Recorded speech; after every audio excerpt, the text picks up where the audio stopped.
The Ankara, the Conqueror, the Champion, the Lion is here. Story time! Kuna hii dating app. Sawa? Wabongo wameingia sana baada ya kuijua sana. Sana. Kwa hiyo, akaingia Mtanzania mmoja, bongo, kusanya hela zake akaingia. Hiyo dating app unalipia shilingi 56. Kufika kule, akakutana na Marekani, akidhani kwamba ni Marekani. Kumbe ni Nigeria, alizaliwa Marekani. Story ya Nigeria iko hivi. Babake Nigeria, mamake ni East Africa. Akamshauri mwanae ambaye babake ni Nigeria, amemzaa Marekani, kwamba tafuta wanawake from East Africa. Kwa hiyo aliingia kwenye dating app jamaa, akijua kwamba atafuta mwanamke ambaye ni East Africa, wametulia kama mamangu aoe faster. Jamaa kule ni daktari. Binti aliyepatikana sasa wa kwanza, mwanamume akasema hapa ndo hapa. Ni wale mabinti wapigaji. Yaani anapiga. Leo mama anaumwa, kesho mama ameanguka, kesho kutwa mama anachechemea, mwanamume ana pampu hela. Lakini jamani tunavyojua, Nigeria hela yake hawezi kukupampia bure. Kuna sehemu tu utadondoka nayo utailipia. Kisa kamili, naomba ingia YouTube hapo, bonyeza kwa linki kwa bio hapo, uendelee kusikiliza zaidi. Watu wanapigwa huku kwenye app. Dada alipigwa alivyokuja Bongo, mwanamume alimpiga. Ukiwa na plan A, lazima uwe na plan B. Polygamist. Ile movie niliangalia mpaka nikamchukia shetani. Jamani, umesubscribe? Hebu subscribe hapo nikuletee kisa cha dating app cha Mtanzania. Alipigwa. Na mimi nimefurahi alivyopigwa. Mungu anisamee. Jamani, Polygamist, kesho inaingia season 2. Nani yuko tayari kuiangalia? Ile movie haina shida. Ni wewe tu unavyojiweka uzinzi umekujaa, ndo maana unalialia we Polygamist. Wewe tulia. Kesho season 2 tuangalie mtoto anakuaje. Like father like son au like father kafa mwenyewe na mazambi yake. Yule baba alikuwa mshenzi jamani, yule baba jamani, ufuska Pro Max sijaelewa. Lakini leo tuko hapa na Polygamist wetu hapa wa kibongo mwanamke. Jamani, umesubscribe. So, story inaenda hivi. Rafiki yangu mimi aliniambia Money Stars, kuna hii app ya Wamarekani ambao Tanzania wanaipenda sana kwenda, lakini kule wanazingua, mabinti wanazingua, wanaume wako serious. Kwa hiyo hebu fanyia utafiti issue. So mimi nikafanyia utafiti, nikajifanya sijaolewa, nikaingia.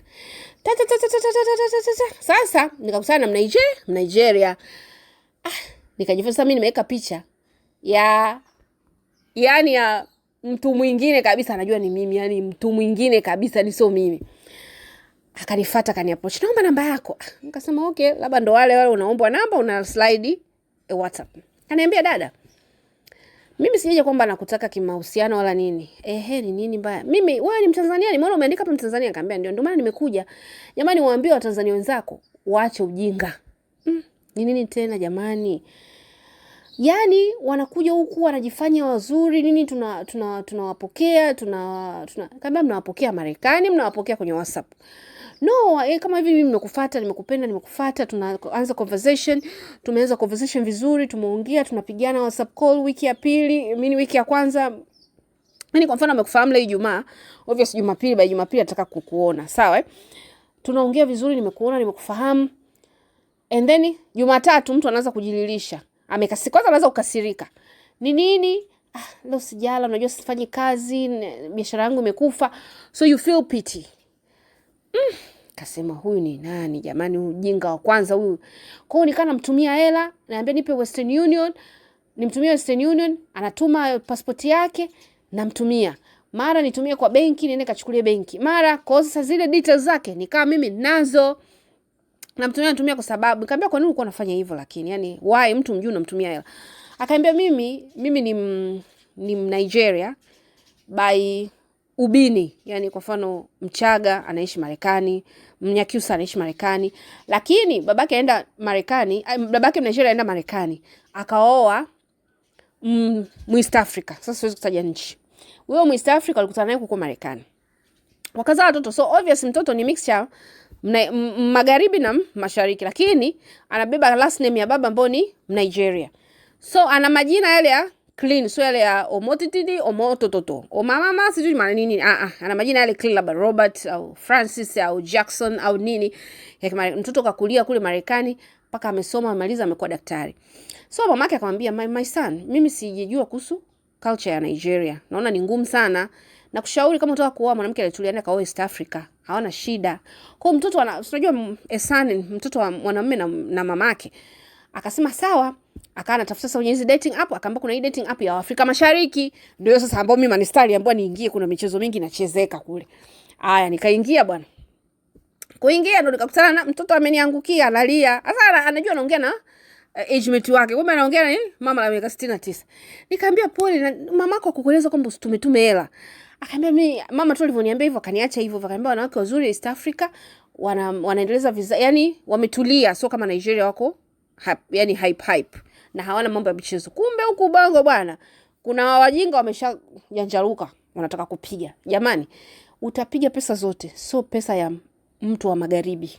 Na washauri tu kwa mara ya mwisho, Nigerians hawaibiwi. So ile akana fanya, mimi dada nimempenda, nimemuelewa, tunapigana video call akiwa naoga, akiwa anafanya nini, yani hivyo anamuonyesha kazini kwangu.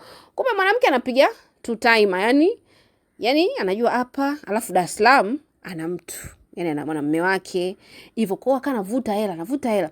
Yule mwanamke akaambia basi, akaanza kwanza kumwambia kwamba unaishi wapi. Sasa alimwambia ukweli naishi Dar es Salaam, ukifika Dar es Salaam akamwambia next time I'll come. Akamdanganya na likizo ndefu, yani kwa mfano huu ni mwezi wa 6 na likizo mwezi wa 8, akamdanganya nitakuja mwezi wa 8 na nini.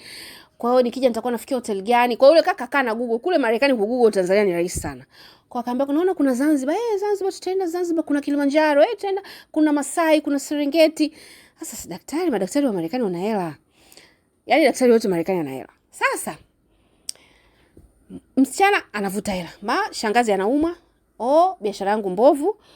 Haya, biashara kituma hela onyesha, aenda nagongea kwa rafiki yake. Kwa michezo ya watoto mjini hiyo. Haya, katuma hela mara kwanza. $500. Biashara kaenda kagongea kwa rafiki yake. $500 hii naongelea, hii ni 2026, hiyo ilikuwa 2024. Haya, katuma mara pili $800. Sio alimwambia renti, akaenda kagongea renti ya rafiki yake.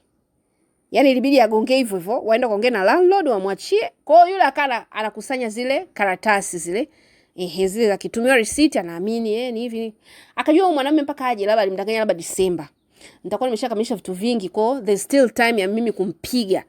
Yule ana upendo. Huyu mpigaji. Umeona jinsi walivyo wa kibongo walivyo washenzi. Yule dating app sitakutajia kwa sababu mmeshaharibu sana. Acha tu waifungilie mbali. Basi yule mwanamume akafanya surprise, akaja. Akafishuka Dar es Salaam, akaenda kakaa Rotana. Alivyokaa Rotana akamwambia, nani dada yangu yuko Rotana, nenda kamsalimie. Amekuja, naomba msaidie. Binti huyo fungua mlango mwanamume. Tumbo la kuhara. Lakini ndo utafanyaje? Ndo wamekumbatiana hapo, si Rotana. Wamepiga na picha na nini. Basi wakakaa wakasafiri. Kumbe yule binti kaolewa. Anadanganya. Basi wakaenda Zanzibar, lakini sasa anaenda anakosa amani. Basi yule mwanamume kwa sababu alikuja ine visitor ile ya muda mfupi. Unajua Marekani wanachukua likizo fupi, anaweza kachukua siku 3, wiki. Kwa akama amechukua wiki, arudi. Kwa akarudi. Kwa akana ile memory kwamba okay, sikupata muda wa kuvisit housing na nini. Ilikuwa ni ghafla sana. Nikirudi tena, kwa akama amemwaminisha, yani yule mwanamume yuko ready kumuoa binti. Binti ndio hivyo tena kashajichanganya ndugu yangu. I says kama hata mna tamaa wake za watoto wetu wataenda wapi? Haya. Wamekaa na wasiliana, baba anaendelea kutuma. Sasa hela zimepanda dau, sio $800 tena. $1,000, $2,000, sababu sishamuona, wamesha kuchikuchi, wameshafanya kila kitu, amemwaminishia sio nini hivyo. Na yule kwa sababu alikuwa na haraka, kwa hakuweza kujua iko wapi, mamangu yuko sehemu fulani amelala, hatuwezi kwenda kumwona, tushinde wote. Wakaenda Zanzibar huko, nataka kupika Zanzibar. Yaani akana mtoa, yani ile akimwambia biashara ipo sio nini. Sasa shamgongea rafiki yake, ameshamueleza, kwa hiyo inakuwa ni rahisi kumdanganya. Huyu mfanyakazi wangu mbe biashara yake. Akamzungusha kote haraka, akarudi yule jamaa. Sasa yule bwana akaomba likizo sasa ya muda mrefu, sasa aje aone zile hela anazozituma baada ya muda kufika. Akaambia mimi nipo papa Rotana. Mimi nipo Rotana. Njoo. Yule mwanamke anaogopa kwenda. Mume kambana. Mume kumbe mara kwanza alikuwa amesafiri. Kambana. Unaenda wapi? Kuna rafiki yangu tuende wote. Acha tu basi mimi nitalala, najisikia unajua uongo wenu watoto kibongo. Yule mwanamume anakuambia fuatilia. Sasa zile documents zilizokuwa anamtumia ikabidi aende polisi. Kwenda polisi yule akaitwa. Akaambia mbona nimekuita hutaki kuja? Sababu sasa yule bwana ana muda sasa. Niliambiwa umelipia nyumba Masaki. Kabidi sasa tafute mtu pale hotelini ampeleke huko Masaki, ile eneo halipo, exist. Duka yani lipo lakini sio la muhusika. Ikabisa yule baba akachukua polisi wakaja mpaka pale. Kazulumu. Yani aibu, gombana naye Kiingereza, gombana naye, ajifanya ajui Kiswahili, wakaonyesha picha, mapolisi nakwambia aibu kwenye duka la watu. Mimi yani jamani watoto wa kibongo jamani. Haya. Baba tu ndo ile hasira akataka kumkunja, piga ngumi la kwanza chini. Polisi kuzuia, uwezi piga raia, uwezi kufanya hivi, tutakuweka ndani. Akaambia basi mimi I'm calm down. Mimi Nigeria, sasa mapolisi wanajua ni wa Nigeria walivyo yani aggressive hivyo. Basi akawachiachia hela pale $1, mapolisi wakaingia zao mitini, akapanda ndege ya dharura akaondoka. Ndio kufika nchini kwao. Sasa anaona sasa anataka wa blacklist wa Tanzania wote waseme vibaya kwenye app. Ndio kakutana sana picha ya kwangu ambayo ni fake. Ndio kunihadisia nikasema Yesu na Maria. Ambia Tanzania wako kwa Kiingereza sasa. Waache tamaa. Tamaa ni ya nini? Mtu umeolewa na ndanganya hujao. Mimi ningemuoa kabisa, nilikuwa nimempenda. Tumekuja mpaka tumeshiriki tendo la ndoa jamani, tumependana, tumesafiri. Yani you can imagine nilikuwa nimempenda. Yani sasa hivi yani sina kabisa East Africa, siwataki hata kuona maskini jamani. Nyinyi mnaozingua, nyinyi washenzi, nyinyi mnatuharibia vichwa watoto wetu jamani, wanashindwa kupata watu wa maana huko wa kuwapenda na kuwaoa. Shenzi. Umesubscribe? Subscribe. Tukutane tena Jumapili. Story ya dating app. Dating app number 3. Watu wanavyopigwa. Yeye dada alipokea kichapo bwana. Alipokea kichapo. Sidhani kama narudia tena. Na nashukuru Mungu siku anapokea kichapo, nadhani mume wake alikuwa hayuko karibu. Kwa sababu nadhani hata hiyo ndoa ingekufa. Yani polisi hapa, mtu wa hoteli hapa, Nigeria hapa, alafu goodbye.